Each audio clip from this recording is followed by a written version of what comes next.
Ok, para este tema vamos a ver lo que es la aplicación de las cargas distribuidas. Aquí tenemos un ejercicio que nos puede servir de base, donde nos representa una carga distribuida. Este sería nuestro segundo ejercicio de la clase, pues esta es la parte 2 de la clase de las aplicaciones del centroide. Sin embargo, vamos con el basamento teórico antes de poder abordarlo, ya que esto le estoy mostrando a nivel de ejemplo cuál sería nuestro segundo ejercicio a resolver, pero necesitamos las bases teóricas de este tema. Entonces, empezaríamos por decir que las cargas distribuidas es otra aplicación que se le puede dar a lo que ya venimos viendo como el concepto de centroide. El concepto de centroide de un área puede utilizarse para resolver distintos problemas relacionados con los pesos de placas planas. En este caso, vamos a ver cómo esas cargas que no están concentradas en un punto específico de aplicación, como estamos acostumbrados a verlo, tanto plano como espacial, con el punta menos cola, con un vector dirigido, sino concentradas de forma lineal en un rango de espacio sobre algún elemento estructural. Considerando en este caso el elemento estructural, en la mayoría de los casos que vamos a ver de carga distribuida de este tema, pues elementos horizontales, uniformes, del mismo espesor y planos. Eh, entonces decimos que vamos a considerar a las vigas como elementos que, bueno, van a cumplir ciertas condiciones, van a ser prismáticas, van a cumplir la misma definición de cuerpo rígido, homogéneo y uniforme, y en esta sección analizaremos el comportamiento de esas vigas, pero no el de las deformaciones ante esas cargas que se efectúan. Solamente analizaremos de forma estática y nos enfocaremos un poco más en lo que es la interacción externa de esas cargas y los efectos que producen en su reacción. Entonces, analizaremos de forma holística lo que son las condiciones externas, cómo carga el sistema, las reacciones y cuál es el punto de aplicación de la fuerza o cuáles podrían ser los puntos de aplicación de la fuerza si variamos ciertos valores o ciertas condiciones de los ejercicios. Entonces, la demostración viene porque tenemos un peso W que lo asemejamos directamente a un área que representa un área, está acá. Y ese peso viene dado por una altura W, que lo podemos ver también como una función que modela el peso, en donde esta viga que vemos simplemente apoyada en sus tramos principales, en la X principal, sus primeras progresivas, el peso de esa altura es bajo a comparación del que se concentra a la mitad y también es diferente a cuando ya finaliza. Es decir, no está bajo una carga constante, como en el caso del ejemplo que teníamos ahorita, era un trapecio, se veía que iniciaba con un peso eh, alto y luego iba disminuyendo a medida que íbamos avanzando en la progresiva de la viga. Okay, como venía diciendo, no se modela esa altura directamente con una figura conocida, una pendiente ascendente o descendente o constante, sino que también se puede hacer con cargas distribuidas pues, que modelen este tipo de pesos irregulares que puede estar cargada la viga a nivel plano. Entonces, esa altura, como vemos, va variando con respecto a la progresiva X de la viga. La vamos a llamar una altura W minúscula, que no es más que la representación de la función que nos puede generar esta curva. Si usamos un elemento diferencial para poder determinar cuál es el área bajo la curva completa, pudiéramos decir que W es la altura y diferencial de X, en este caso, es la anchura del elemento diferencial. Al integrar eso de 0 a L, obtenemos entonces cuál es el valor de la magnitud de todo el peso resultante que soporta toda la viga, que sería W mayúscula, que sería la carga como tal, la resultante de este peso. Si se fijan, es muy análogo, muy parecido, o bien dicho de otra manera muy similar, a lo que es el concepto de centroide, en donde esto viene siendo un diferencial de área, realmente, de altura por anchura de un elemento rectangular integrado y nos da un área, pero realmente es un peso, porque esta altura, entre comillas, no está en unidades lineales, en una distancia, sino en unidades de fuerza. Entonces, viene siendo la misma aplicación de la diferencial de área que nos da un área, pero ahora nos va a dar una fuerza resultante porque sustituimos el valor de una altura en unidades de dimensión longitudinal a una dimensión de fuerza. Entonces, por eso es que se dice que es una aplicación de la teoría de centroides aplicada a lo que es ya la mecánica estática en cuanto al análisis de cargas. Entonces, para ahora calcular cuál es el punto de aplicación de la resultante, pues decimos que el punto de aplicación de esa carga concentrada equivalente se obtiene expresando que el momento de W con respecto a un punto, en este caso O, que está en el origen, es igual a la suma de los momentos de las cargas elementales de W con respecto a O, es decir, cada distancia diferencial. En este caso no se le llamaríamos diferencial de área, sino de cada elemento diferencial, sino diferencial de fuerza, diferencial de W. ¿Por qué de W? Porque de W es directamente W por diferencial de X. Así sustituimos el elemento diferencial. Entonces, hacemos las definiciones. Esto está más que todo en la bibliografía, lo pueden consultar, pero aquí a manera de explicación, OP, que sería el brazo perpendicular por la resultante, OP viene siendo en donde se ubica realmente la carga W, donde hace brazo de palanca con respecto al punto O, y W viene siendo la resultante de la fuerza. Vamos a suponer, este caso específico, que esa fuerza W al final, este es el de DW, pero la resultante está acá, suponer. Esta es la resultante. Y OP sería desde O hasta P. Esta sería la distancia que hace un brazo perpendicular. Esa vendría siendo igual a cada DW, o sea, diferencial de fuerza, ¿verdad? Diferencial de la fuerza aplicada en ese punto por el brazo X que lo separa, dw por ddx. La sumatoria o la integral, mejor dicho, de eso nos va a dar directamente entonces el momento también, porque nos va a ir, la integral es similar a decir que es la sumatoria de cada diferencial por cada brazo. Como ese brazo de diferencial de fuerza va a ir variando con respecto a dónde se consiga, en dónde se encuentre, entonces recordemos que dw realmente viene siendo W minúscula, que es la altura que hay en ese punto, por diferencial de X. Diferencial para que hagamos el elemento diferencial. Eso a su vez es un diferencial de área. O es como antes nosotros teníamos el diferencial de área. ¿Por qué el diferencial de área? Porque antes llamábamos el diferencial de área al diferencial del elemento, perdón, al elemento diferencial, que estaba constituido por una altura. Vamos a hacerlo por acá para que ustedes lo puedan recordar. Acá un elemento diferencial, solo que ahora la altura va a ser una fuerza y la anchura va a ser un diferencial en longitud. Este sería mi elemento diferencial en este punto. Pero si ruedo un poco más allá, este sería mi otro elemento diferencial. Entonces, si yo sumo todos los momentos de elementos diferenciales con respecto a este punto, estaría calculando el momento total de la fuerza. Entonces, dW por X viene siendo realmente X por dA, solo que, bueno, ya no lo llamo dA, sino que lo llamo dW. Pero a nivel de propiedad geométrica, estoy asumiendo que la altura ahora es una fuerza. Es simplemente eso. Pero a nivel de cuentas, viene siendo el mismo diferencial de área porque es una aplicación gráfica de lo que estoy eh, definiendo. Entonces, esto ya nosotros los conocemos como el primer momento de área, que es X por un dA. Viene siendo el mismo X de W, solo que viene de esta misma aplicación de la definición X por dA. Integrada de 0 a L, que es donde está la viga. No puedo usarlo donde no está la viga porque no estaría aplicada la fuerza.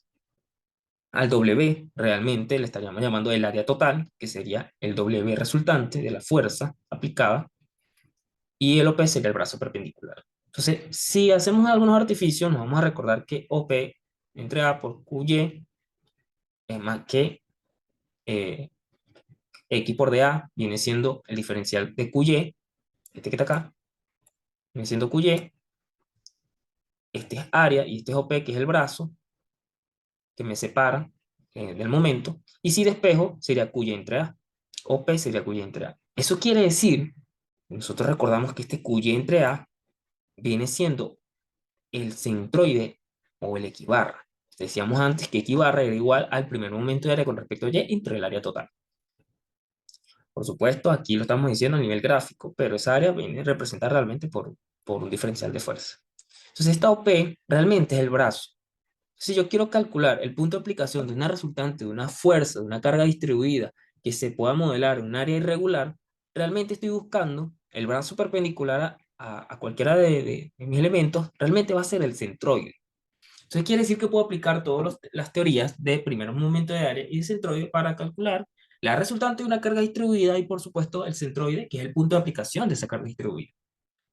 Entonces, como definición, siempre el centroide de la carga no necesariamente es el centroide de la viga. Eso también hay que tenerlo en cuenta. Pero por definición decimos entonces que una carga distribuida que actúa sobre una viga puede reemplazarse por una carga concentrada cuya magnitud será igual al área bajo la curva de la curva cargada, que sería toda esta curva, que la podemos utilizar o la podemos calcular, como ya sabemos, con la integral, método de la integral de un diferencial de área, integrando toda esta área, o por el método de tabular de figuras conocidas.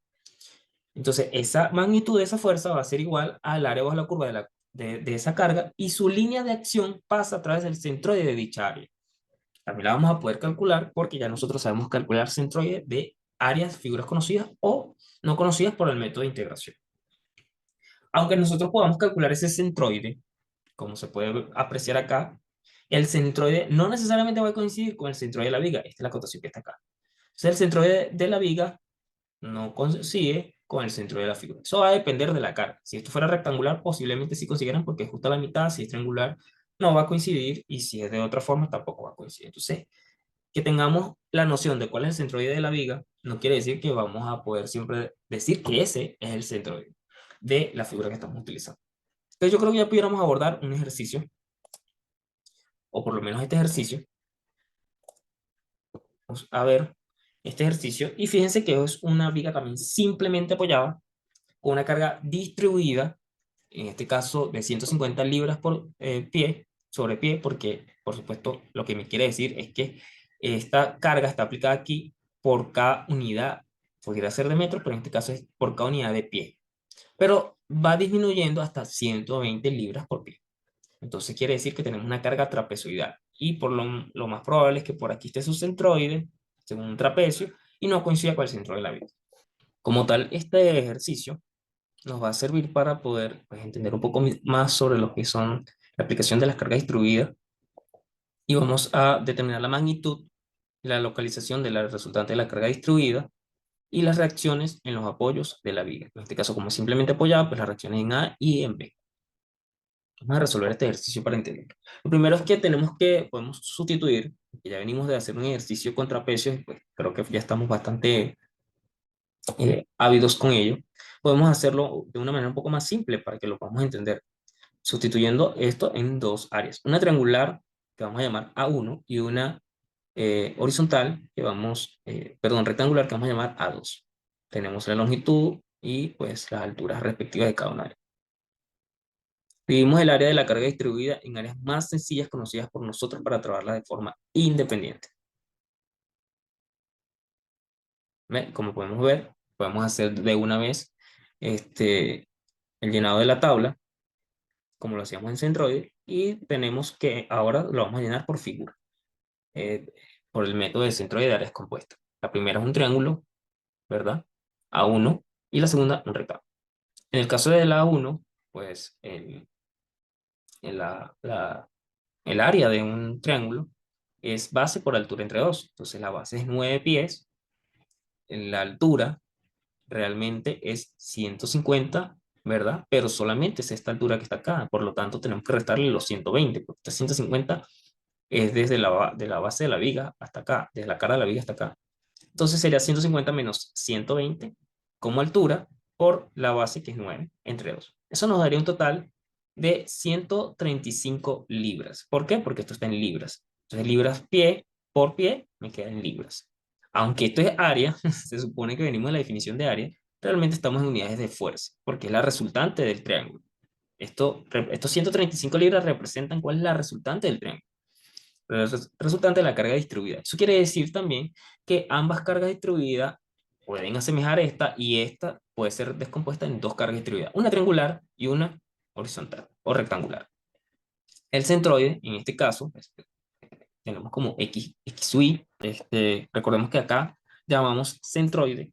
Es el centroide que hace brazo de palanca de la fuerza resultante. Entonces, como la fuerza resultante, vamos a colocarlo por aquí para que todos lo puedan ver. en otro color. La fuerza resultante de A1 es esta, toda la fuerza, y la de A2 es esta. Entonces, este brazo es el que nos interesa, y este brazo es paralelo a X barra. Y este otro brazo es el que nos interesa porque es el que hace brazo perpendicular o momento. En la mayoría de los casos nosotros buscamos los centroides de Y barra, por lo menos si esto fuera Papus, porque es el que nos interesa revolucionar, pero en este caso nos interesa que como la fuerza queda paralela al eje Y, nos interesa es el brazo perpendicular a, que me aleja de los ejes como el centroide de interés. Y así vamos a poder calcular cuál es el centroide total. Tenemos que el equibarra de este es 9 entre 3 porque según las tablas, recordamos que el centroide de un rectángulo, de un triángulo rectángulo, es un tercio de su base, de su cateto como tal, de su cateto vertical, o dos tercios desde el inicio de la pendiente. Entonces, en este caso, como el rectángulo, la diferencia es esta, desde el rectángulo, desde la altura vertical, de su cateto vertical, por lo tanto, es un tercio de toda la base. La base es 9 entre 3, 3. Y una vez multiplicamos 135 libras por 3, nos da 405 libras por pie, que es el primer momento de área con respecto a QY, pero también en nivel físico viene siendo viene siendo el momento que ejerce esa fuerza, la resultante de la fuerza de la figura triangular, de la carga distribuida triangular. Entonces, fíjense que están en unidades de momento, libras por pie.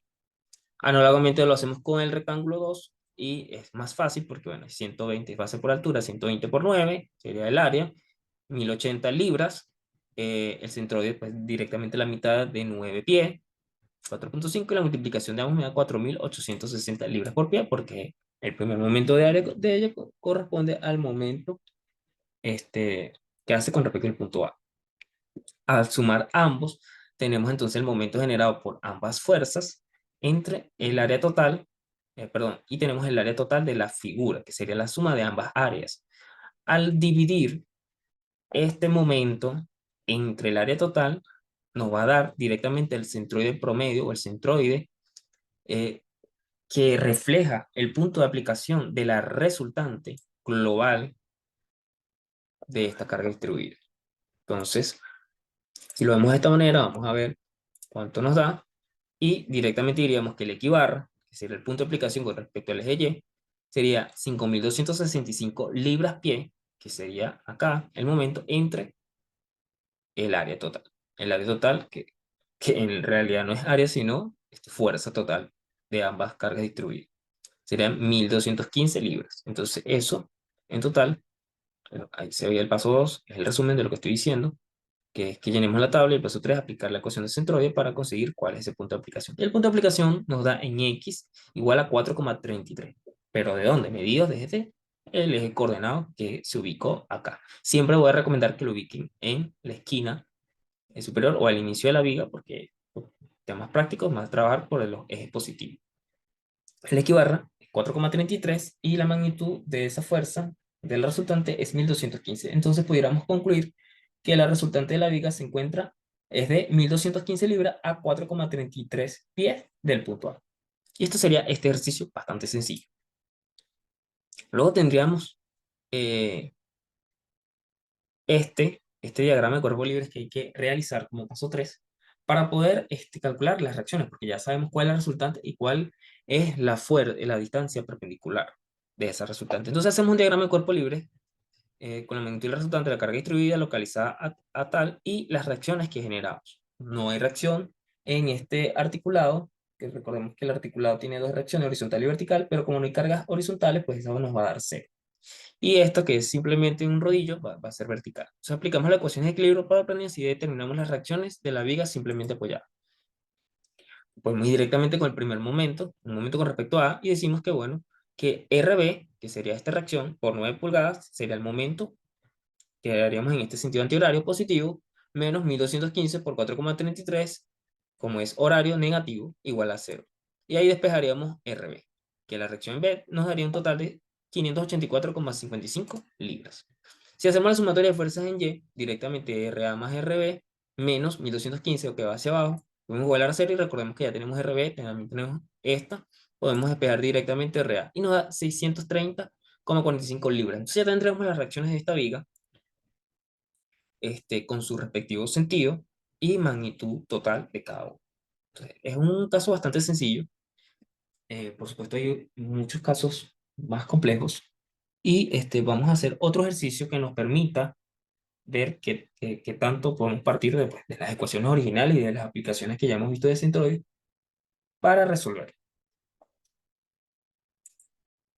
Fíjense, este último ejercicio que vamos a estar viendo por el día de hoy es una carga distribuida que está ubicada en el suelo y tiene dos cargas puntuales, una a 0,6 metros del punto A, que vale 24 kilonewton, y otra a 0,3 metros del punto B, de 30 kilonewton. Y tiene una carga distribuida eh, que se supone que está ejercida por el suelo, que va variando entre WA hasta WB. No nos dan la magnitud como tal, pero sí nos da la longitud de la viga en lo cual está emplazada la carga distribuida, por supuesto.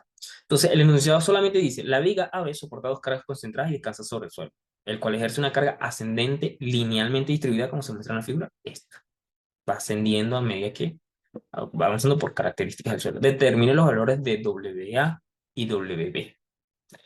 Lo que nos están pidiendo ahora es calcular las alturas de estas cargas distribuidas y no las reacciones como estábamos acostumbrados, que corresponden a la posición de equilibrio, es decir, que estas cargas puedan esta WA y WB sea tal que pueda contrarrestar las acciones de estas dos cargas puntuales. Entonces tenemos que buscar cuáles son esas magnitudes que nos permiten una resultante que equilibre tanto en Y como en momento, en todas las ecuaciones de equilibrio, a la viga, la pueda equilibrar. Entonces esto es como, en vez de tener la carga distribuida y buscar las reacciones, es como tener ya cuáles son las reacciones que debemos vencer o las cargas que debemos vencer para buscar cuáles serían esas cargas distribuidas. Entonces es bastante didáctico. Vamos a verlo rápidamente. Aquí tengo un poco de desorden por las transiciones, pero vamos a enfocarnos acá en este diagrama y ya verán que todo esto toma forma después. Entonces, por acá tenemos que esas dos cargas distribuidas también las podemos sustituir, este trapecio, por un rectángulo y un triángulo con dos resultantes respectivos. Una resultante acá, una resultante acá. Una del triángulo ascendente y una del rectángulo ascendente. Paso 1 es que debemos buscar las cargas ascendentes que proporciona el Sol en base al equilibrio. Por lo tanto, debemos realizar este diagrama de cuerpo libre para plantear esas ecuaciones de equilibrio. Ya sabemos que este es el área 1, un rectángulo ascendente, y este es el área 2, que es un triángulo ascendente. Entonces, planteamos las ecuaciones de equilibrio partiendo de que se conocen en este nivel las figuras conocidas y su punto de aplicación. Ya nosotros los conocemos, por lo menos el del triángulo y rectángulo, e incluso la del trapecio también las conocemos. Pero lo estamos haciendo con casos de rectángulo y triángulo para seguir practicando estas definiciones y estos valores de tabla. Entonces hacemos sumatoria de fuerzas en X, por supuesto tenemos que todo nos da absolutamente cero porque no hay cargas horizontales, por lo tanto no hay fuerzas horizontales que vencer. Y en la sumatoria de fuerzas en Y tenemos este como negativo porque hacia abajo es menos 24 kilonewton, menos 30, y luego tenemos que sumarle estas dos, que vendrían siendo esta, N1 y N2. N1 podemos aplicarla directamente porque es WA, que es la altura de WA por 1,8. Entonces, sumatoria de fuerzas en Y es el área bajo la curva de este rectángulo y el área bajo de la curva de este rectángulo es base por altura. Base 1,8 metros, perdón, y altura WA, porque está en función de WA. La segunda, recordemos que este es WB, por lo tanto, esta altura de este triángulo realmente sería W menos WA. Y la base del triángulo sería 1,8. Entonces, el área bajo la curva de un triángulo es base por altura entre 2. Entonces, la base entre 2 es 1,8 entre 2 por la altura, que sería WB menos WA. Todo eso igual a base. Entonces, si despejamos, nos da 0,9 WA más 0,9 WB es igual a 54 kilonewton porque pasamos esto hacia el otro lado de la igualdad. Y esta sería nuestra ecuación 1, por así decirlo. Luego sacamos sumatoria de momentos y recordemos que pues tenemos los brazos, entonces 24 kilonewton por 0,6 nos da un momento negativo porque nos da horario, sería menos 24 por 0,6 negativo porque es horario. Luego sería la otra carga, que sería menos 30 porque esta también nos da un momento horario por 1,5. ¿Por qué por 1,5? Porque es 1,8 menos 0,3 que tengo medido desde B. Entonces todo este tramo sería 1,5. Luego sería el del rectángulo, que en este caso sí es antihorario, hace un momento antihorario con respecto al punto A, pues estamos haciendo un momento con respecto a A, y tendríamos que poner primero la resultante de la carga por el brazo perpendicular. Ya la resultante nosotros la tenemos. Nosotros sabemos que la resultante es 1.8 por WA. Así que más 1.8 por WA es la resultante y ahora vamos con el brazo. ¿Cuál es el brazo? Ella se ubica en el centro de un rectángulo. Como es un rectángulo sabemos que es el centro, entonces sería la mitad de 1.8. Luego vamos con la segunda, que sería, este caso es un triángulo, por lo tanto, la resultante es base por altura entre 2, que ya la teníamos acá también, WB menos WA por 1.8 entre 2 por el brazo. ¿Dónde está el brazo? ¿Cómo estamos ubicados, referenciados con respecto a, ya no lo vamos a hacer un tercio porque el cateto vertical está de este lado.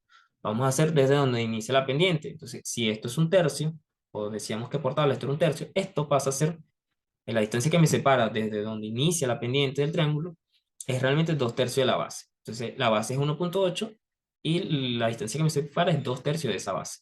Hasta el centroide donde se ubica la resultante en 2.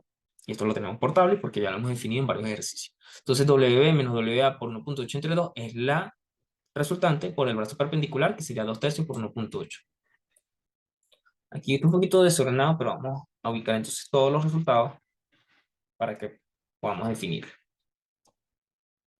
Ok, entonces resumir todo esto acá, nos quedaría como 1.08 WB más 0.54 WA igual a 59,4 kilonewton. Si se fijan, tenemos dos ecuaciones con dos incógnitas. Entonces, si aplicamos uno de los métodos, si en nuestro paso 3 resolviendo el sistema de ecuaciones por el método de reducción, lo que tendríamos que buscar es un valor que quisiéramos eliminar, en este caso WA, y usamos las dos ecuaciones, 1 y 2, y usamos los coeficientes de 2 para invertirlos, en este caso negativo, en este caso positivo, para que ellos dos se puedan eliminar. Entonces multiplicamos toda la primera ecuación por menos 0,54, que es el coeficiente de esta ecuación. Bueno, esto es el método de reducción, esto no es nada del otro mundo.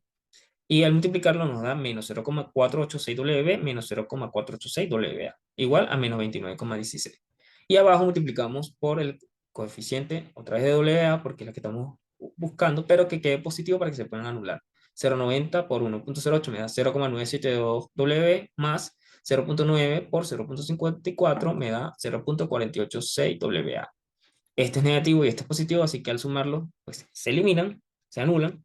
Y el resultado, pues acá nos da 53,46, pero si lo sumamos esto, es una suma algebraica, se restan, y esto también se suma, me da 24,30 kilonewton entre lo que me da acá de diferencia, que pasa dividiendo, porque es W, pasa, está multiplicando W, el coeficiente, la suma algebraica, estos coeficientes pasan ahora dividiendo. Eso ocasiona que WB sea realmente 50 kilonewtons. Fíjense que me da justo en las unidades que lo necesito. Unidades lineales de fuerza entre unidades lineales de distancia. Entonces, sustituyendo W en la primera ecuación, si sustituimos W en cualquiera de las ecuaciones, nos debe dar lo mismo. Sustituimos acá a WB en la primera ecuación y despejamos WA que nos da 10 kilonewtons sobre metro. Y esto sería todo de este ejercicio, bastante sencillo.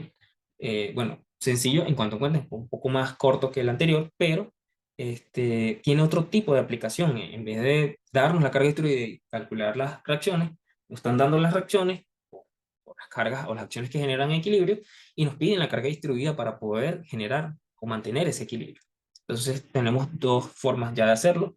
Ya hemos visto las cargas distribuidas o las aplicaciones de los centroides, tanto para papus como para cargas distribuidas con trapecio. Lo hemos visto como si fuera un trapecio, como si fuera un triángulo y un rectángulo, como si ya conociéramos lo que dice la tabla o como si no lo conociésemos y lo hiciéramos a partir de una tabla en donde aplicamos las fórmulas generales. Entonces ha sido bastante completo. Eso les pudiera permitir la base necesaria para poder enfrentarse a otros ejercicios. Como estos temas son de aplicaciones bastante sencillas y son previos a lo que es ver el momento de inercia, que es el objeto de estudio de esta unidad, entonces creo que queda mucho de la práctica de ustedes como estudiantes, de que puedan absorber otros ejercicios que puedan salir, por supuesto, también en el examen, pero sobre todo que les quede a ustedes el entendimiento de esta unidad. Entonces, si ustedes practican otros ejercicios y consultan, pues pueden ir sumando a su conocimiento y a su aprendizaje pues cómo se pueden abordar los diferentes tipos de ejercicios. Entonces, por eso solamente explico 3 ejercicios en esta unidad y lo demás lo dejo para el estudio de ustedes con unos ejercicios propuestos que tengo por acá. Fíjense, tengo otro ejercicio, un ejercicio propuesto y les adelanto que este es de Papus.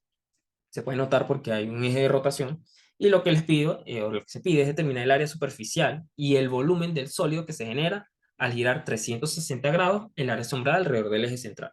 Tenemos que este es el eje central, vamos a ubicarlo acá, este es el eje central, este es el eje de rotación. Entonces, alrededor de ese eje les doy las distancias que deben haber, es muy similar al que vimos en la lámpara. Entonces, puedes ayudarles a practicar y les pido lo mismo, determinar el área superficial, al área superficial que gira 360 el área asombrada alrededor del eje central. Luego tenemos un ejercicio un poquito más complejo, muy parecido al de la lámpara también, pero fíjense que este solamente pues es como la mitad, no revoluciona completo y está diseñado por una parábola, así que tenemos que buscar la función de la parábola. Y dice así, el reflector de una luz montada en la pared se forma a partir de una hoja delgada de plástico, la hoja delgada de plástico. Determine el área de la superficie, es decir, esta área superficial. El área de superficie exterior del reflector. Si se sabe que tiene la sección transversal parabólica y les doy la función de esta sección transversal con sus respectivos datos que se muestran en la figura. Y por último, determine el volumen que encierra el reflector en centímetros cúbicos. Fíjense muy bien. En el ejercicio de la lámpara nos pedían la masa para constituir esa lámina que generaba la lámpara. En este caso particular no me están pidiendo ese espesor o ese volumen, sino el volumen que encierra el reflector. Es decir, ese volumen sí viene siendo esto que está acá, el relleno. Esto es lo que encierra el reflector. Y lo piden en centímetros cúbicos. Voy a tratar de rayarlo lo más homogéneo posible, pero esto es lo que le está pidiendo. Este volumen que está encerrado. No piden el volumen como tal de la lámpara. En tal caso, les tendrían que dar el espesor de lo que está diseñada esa lámina de plástico que se dobla para que se pueda generar ese volumen, para saber de cuánto tiene que ser esa lámina. Pero no nos están pidiendo eso, sino el volumen del relleno. Entonces hay que definir toda esta área como maciza. Recordemos que este es el teorema de Pappus, por lo tanto, si voy a buscar un volumen, tengo que buscar un área y esa área no debería ser esta, como lo hicimos con la lámpara, que era por 1 milímetro de espesor, sino completa como si fuera sólida o maciza.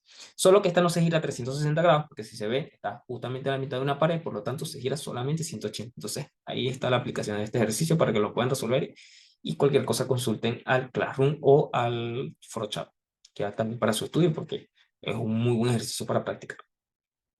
Entonces procedimos a otro ejercicio, y en este caso tenemos uno de carga distribuida, pues dos cargas triangulares que terminan en el medio, de una viga que está emplazada en 4 metros, simplemente apoyada con una articulación y un rodillo. El ejercicio dice, determina las reacciones de los apoyos en la viga por causa de las cargas distribuidas. Sencillo, una resultante acá, una resultante acá y calcular.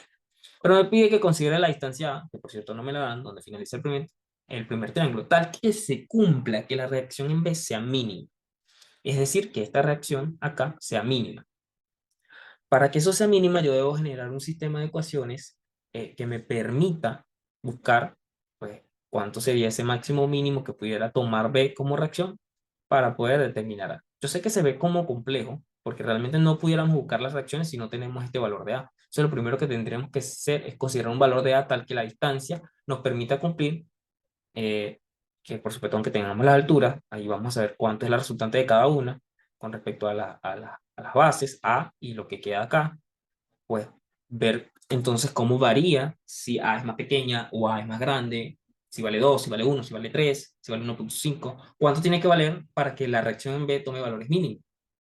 Entonces, este es un buen ejercicio para practicar y por ahora les adelanto la pista que este tipo de ejercicio pues tienes que generar las ecuaciones de equilibrio y como todo está en función de A, son triángulos, te va a dar algunos valores cuadráticos que te van a permitir derivar la función para que busques ese máximo y ese mínimo y puedas hacer las aplicaciones respectivas que utilizamos en cálculo 1. Así que recomiendo muchísimo este ejercicio para su práctica y también para generar contenido al material de Seduc. Es un ejercicio bastante utilizado y yo personalmente lo he utilizado en casi varios exámenes que he hecho a nivel de estática.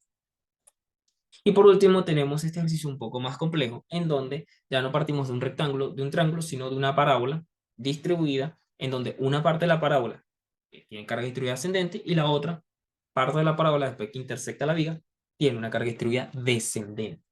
Entonces, bastante práctico este ejercicio. Podemos tomarlo este como parte de la parábola y esta parte como el complemento de un tímpano, pero como es una parábola, pudiéramos utilizar las tablas como también lo pudiéramos utilizar por el método de integración, lo que ustedes vean más fácil. Yo recomiendo que lo hagan por los dos, para que ustedes vean que le da exactamente lo mismo. Por el método tabular, considerando esta parte de la parábola, considerando esta parte del tímpano, en los sentidos contrarios, y por el método de las integrales, que también sería esta parte de la parábola, pero integrando desde A a este punto, y de este punto a B, que sería el vértice. Entonces, sería excelente colocarlo. Por supuesto, tienen que construir la ecuación de la parábola, buscar cómo se construye para buscar este punto de intersección y ver los límites de integración. Además, está a decir que está excelente y puede ser un ejercicio tipo examen. Entonces dice, si determina el punto de aplicación general de la carga distribuida e indique las reacciones de la viga AB. Es decir, yo tengo que buscar cuál es la reacción como tal, el punto de aplicación de esta parábola, que sería hacia acá, y esta hacia acá, hacia arriba. Por supuesto, puedo buscar una global de toda esta, que sería por aquí, con el punto de aplicación, pero yo les recomiendo que busquen dos. Esta, que es hacia abajo, con el punto de aplicación, que obedece a la naturaleza de esta carga distribuida, y esta, que es hacia arriba, que obedece a este pequeño tramo. Y con esas dos pueden calcular las reacciones acá de esta viga que no está simplemente apoyada, sino que está en voladizo y está empotrada. Entonces, ya con esto finalizaríamos los ejercicios propuestos, y bueno, recuerden que parte de sus asignaciones como estudiantes es que siempre escojan un ejercicio propuesto, de los que está propuesto, lo pueden resolver, lo pueden enviar al Classroom para resolver dudas, para aclarar y para que también complementemos el contenido de ayuda. Que puedan preparar a tiempo el contenido visual para el proyecto Seducla, que es parte de estos ejercicios resueltos que ustedes pueden hacer, o otro contenido que ustedes quieran generar y proponer para que podamos tener más material para el próximo semestre y para todos los estudiantes que lo vean, y que utilicen el ForoChat para resolver dudas y el Classroom, por supuesto, con toda la conciencia y en los horarios adecuados. Sin más que decir, muchachos, éxitos en todo lo que puedan apreciar de este contenido.